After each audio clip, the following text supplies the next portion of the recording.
All right. Hi, everybody. I'm Tiffany Thoen, and I'm here with Emily. I'll introduce her in a moment. First, I just want to say that, we've been having so much fun having these conversations about intuitive eating, health at every size, body positivity, fitness, and how that all plays together. So we wanted to share that with you. So I'm somebody who works with people in an intuitive eating capacity. So I help high achievers who really have been able to accomplish so much, but they find themselves still struggling with their relationship with food. So I help them to heal their relationship with food and find the peace and ease and joy in their relationship with food that they've always wanted. And Emily is the owner of Bold and Badass Fitness in Southeast Portland. It's a body positive gym. And we just have really enjoyed each other's perspective on things and really coming from a place of wanting to care for ourselves from a place of love rather than, from a place of like trying to change our bodies. So Miss Emily, I would love to hear a little bit more about the gym. Yeah, so I run Bold and Badass Fitness, and we're a body positive and health at every size space. We work with women, people of color, queer folks, anyone who might not feel comfortable in a normal kind of bro gym atmosphere. Yeah, big box scene. Yeah, absolutely. Just a different kind of community. Awesome. Well, we are answering some kind of burning questions that we've seen in these communities, in the health at every size and intuitive eating community around fitness and the intersection between fitness and food. And so today's question is like the perfect intersection of those two. Yes. We find people saying like, using exercise to kind of make up for X food, right? So they ate a pizza or they had a milkshake or something, or, kind of conversely, like trying to burn off calories and then they get like the reward of, right? So this canceling out idea. Yeah, what do you think? Well, for me personally, I think that they are, well, I feel like your nutrition can affect your workouts, and I feel like your workouts can affect your kind of energy demands, that really they're separate. And that when we start to try to make up for food, exercise really becomes punishment, right? And so it's this idea that like, I don't deserve to just have a food that I enjoy. I have to somehow cancel it out, can really create a negative association with exercise, right? And I think it's really unfortunate because exercise can be so joyful and it's so beneficial. There's so many health benefits, right? But we tend to use it to punish ourselves. What do you feel like? What do you think? Yeah, I mean, oh my God, exactly what you said, right? Is that it creates this feedback loop. And I think that you hit on something really big, which is that when people ask this question, it doesn't even feel functional. This is not really a question about like, what do you get from this strategy? This is a question about moralizing food and exercise, right? About being like, I have to do some kind of penitence, like you have to perform a ritual to cleanse yourself from eating. And I think this is the really scary, I mean, well, I could soapbox forever, as you know, about how scary I think diet culture is, but there's something really scary about a world in which you have to make yourself okay after doing something you basically have to do to live, right? Is you have to eat in the way that you have to exercise, like you have to move. And so, yeah, I mean, I think that it's a very poisonous thought, and it's a hurtful thought, right? It's a really hard thing to carry.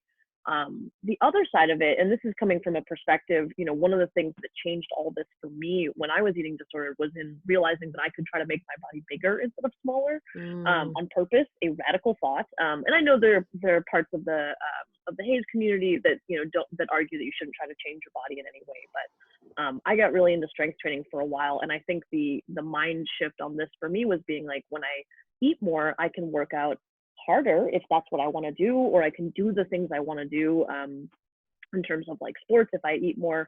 And you can get more out of your exercise if you eat more, right? You can build more strength if you eat more before and after it, and if you eat the stuff that you probably want to eat anyways. Like I used to go get a pastry every day when I lift, not because I lifted, not as my reward for lifting, not because I burned off enough calories, but because when you eat carbohydrates after exercise, you gain more muscle. Like it's awesome. So there could be a lot of ways in which eating actually makes everything you want to do better.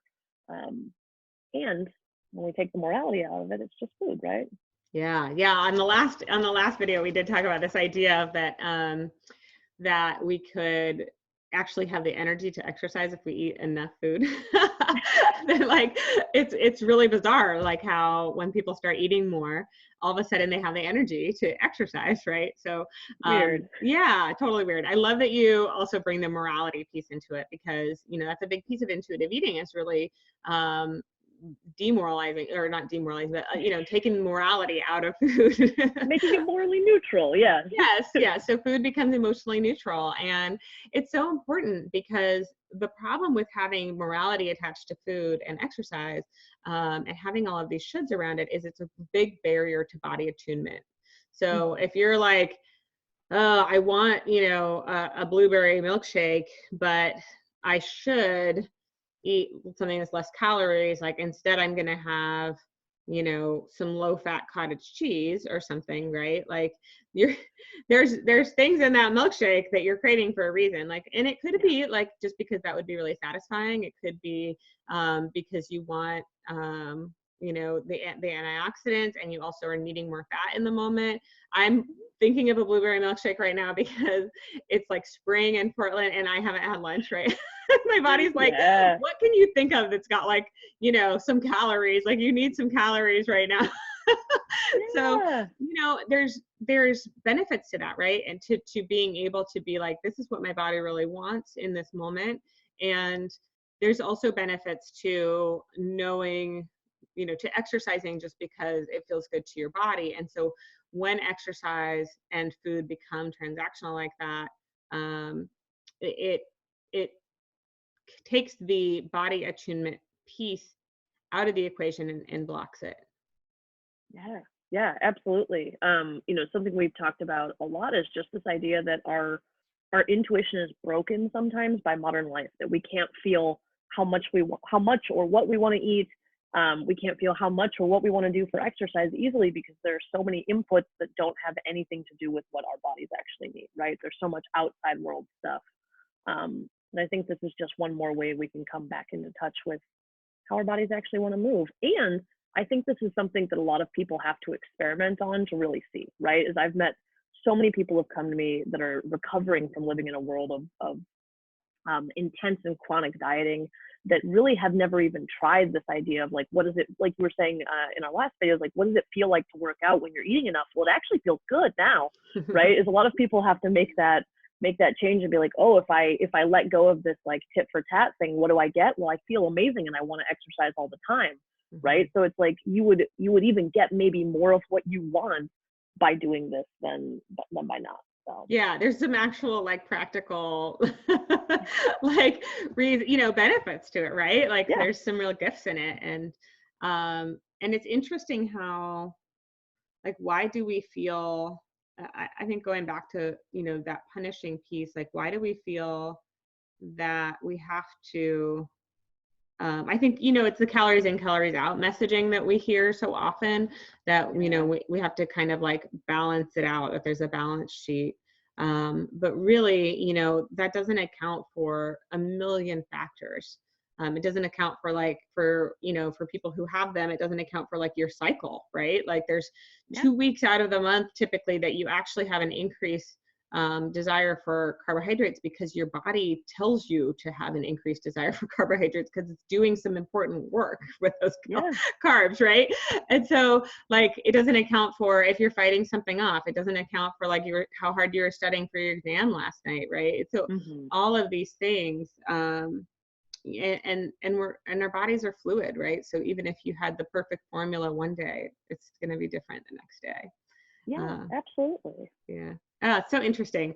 You said that about like once we start eating enough, that sometimes it actually, exercise feels amazing, and we can want to do it all the time. And I personally have experienced like an increased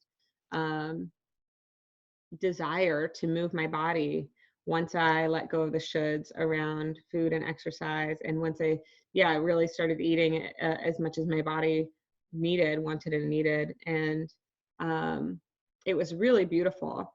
But I do find that sometimes people are actually triggered by exercising because there's still this kind of residual wanting to change our body. So I'd love to talk a little bit more about that as well, maybe in our next video. Yeah, absolutely. I think that's a great place to call it. Yeah. Awesome. All right. Well, if you enjoyed this video and you feel like somebody in your life could benefit from this, please share it. We appreciate, getting the word out. All right. Thanks, everybody. See you soon.